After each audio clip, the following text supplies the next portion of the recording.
अम्मा 6,500 की तनख्वाह आ गई है हमारी। 6,500 की तनख्वाह? हाँ माँ, हम जानते हैं कि तुम्हारा इलाज करवाना है, तुम चिंता मत करो।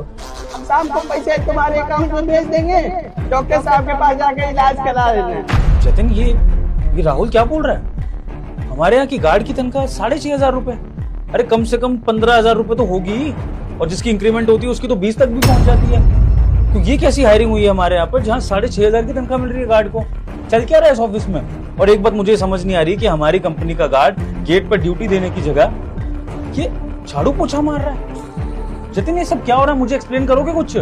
सर वो मैनेजर मैडम के कारण, और वैसे भी मैंने कई बार रोका भी है और बोला भी है मैनेजर मैडम को कि ये सब काम ना करवाएं, एम्प्लॉय का जो काम है उससे वही करवाएं। मैडम फिर भी नहीं सुनती, वो अपने पर्सनल काम भी करवाते रहते हैं, और उल्टा मुझे ही धमकी दे रही थी, बोल रही थी इसके खिलाफ अगर तूने किसी को बताया तो तेरी भी नौकरी जा सकती है। अब सर तो नया हूँ, मेरी नई नई नौकरी है, किसी को कुछ बोलता तो मेरी नौकरी चली जाती है। कर भी क्या सकते हैं सर? कोई बात नहीं, तुम कुछ नहीं बोल सकते, लेकिन मैं बहुत कुछ बोल सकता हूँ जतिन, और मैं बोलूँगा। लेकिन हाँ, तुमने बहुत अच्छा किया कि तुमने एटलीस्ट गलत के खिलाफ आवाज़ उठाई, और ये आवाज़ हमेशा उठाते रहना, चाहे तुम पावर में हो या ना हो, लेकिन आवाज़ उठानी मत छोड़ना। क्योंकि जिस दिन गलत के खिलाफ आवाज़ उठानी बंद हो गई, उस दिन वो गलत तुम्हारे साथ नहीं होगा। और चिंता मत करो, गलत के खिलाफ आवाज़ उठी है तो इंसाफ भी मिलेगा और गुनहगार को सजा भी मिलेगी। जतिन, तुम अभी अंदर जाओ, हमें जहाँ भी जाना था मीटिंग के लिए, वो मीटिंग अभी पोस्टपोन करेंगे हम, क्योंकि मुझे कुछ इंपॉर्टेंट काम याद आ गया। तो तुम इतने बाकी के डॉक्यूमेंटेशन कंप्लीट करो, मैं तुमसे बाद में मिलता हूँ। ठीक है सर। तुम चिंता मत करो, हम ठीक है, खुश है, अच्छे से काम करते हैं, अच्छा काम है हमारा। हाँ नमस्ते, हम रखते हैं, बाद में बात करेंगे, ठीक है? हाँ नमस्ते। राहुल, नमस्ते साहब। किससे बात कर रहे थे फोन पर? वो गलती हो गई, अम्मा से बात कर रहा था गांव में। आज के बाद नहीं बात करूंगा, कसम से, नौकरी से मत निकालिएगा। और क्यों? कारण जान सकता हूँ? तबीयत खराब है अम्मा का, डॉक्टर को दिखाना है, कुछ ऑपरेशन वगैरह करवाना है, तो वही बात कर रहा था। तनख्वाह मिली है ना, तो बता रहा था कि हमें तनख्वाह मिल गई है, हम डाल देंगे शाम को अकाउंट में। कितनी तनख्वाह मिली है ये? 6,500।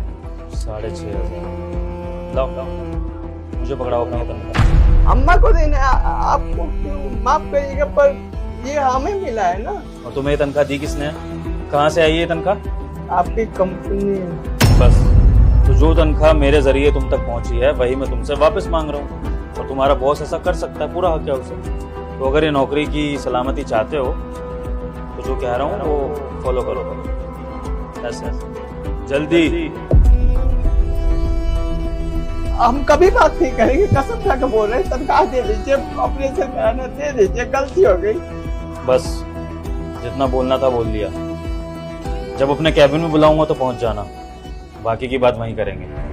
बाकी ड्यूटी पर ध्यान दो, फोन पे बात करने पे नहीं। साथ ही सुनिए तो,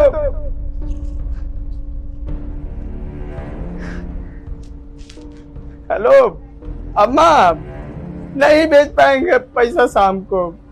हाँ दिक्कत तो हो ही गई ना, बात कर रहे थे, काम कर रहे थे, पीछे से साथ सुन लिए, छीन लिए तनख्वाह। आज देखते हैं नौकरी से हाथ ना धोना पड़े, देखते हैं, डॉक्टर साहब से बोल देना कि 2-4 दिन के बाद तुम्हारा ऑपरेशन हो, ठीक है?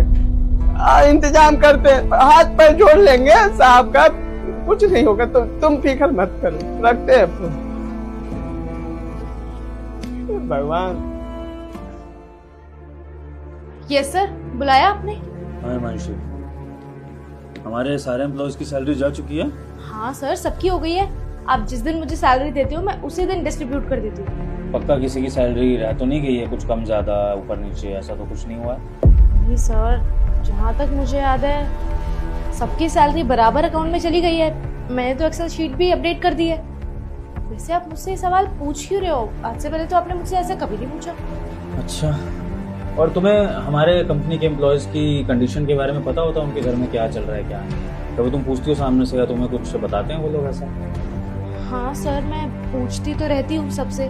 ऐसा अभी तो किसी के घर में कोई दिक्कत नहीं है, सब नॉर्मली चल रहे हैं। वो हमारी कंपनी का जो सिक्योरिटी गार्ड है, सब कुछ सही है उसके घर में?